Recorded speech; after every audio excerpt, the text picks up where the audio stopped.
अग्निपथ योजना को लेकर के लगातार छात्रों का प्रदर्शन जारी है। ऐसे में सरकारी संपत्ति को लगातार ये छात्र नुकसान पहुंचा रहे हैं। रेलवे को अब तक कितना नुकसान पहुंचा, 16 से 17 जून यानी 2 दिनों में, वो आप ग्राफिक्स के जरिए समझिए।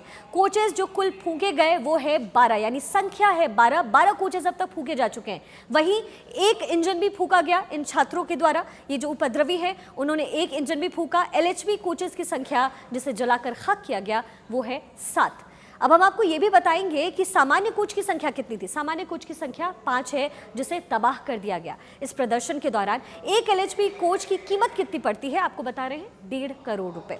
वहीं अगर आगे बात करें सामान्य कोच की कीमत की तो वो 1 करोड़ रुपए लगभग उसकी कीमत होती है और इंजन की कीमत होती है 15 करोड़ रुपए, जिसे ये उपद्रवी लगातार फूंक रहे हैं सरकारी संपत्ति का नुकसान है। ऐसे में कुल नुकसान जो है वो लगभग 30.5 करोड़ रुपए का अब तक रेलवे को हो चुका है। तो रेलवे लगातार जूझ रहा है। लोग इस प्रदर्शन की वजह से कहीं ना कहीं परेशान हो रहे हैं और रेलवे को सबसे ज्यादा नुकसान पहुंचाया गया।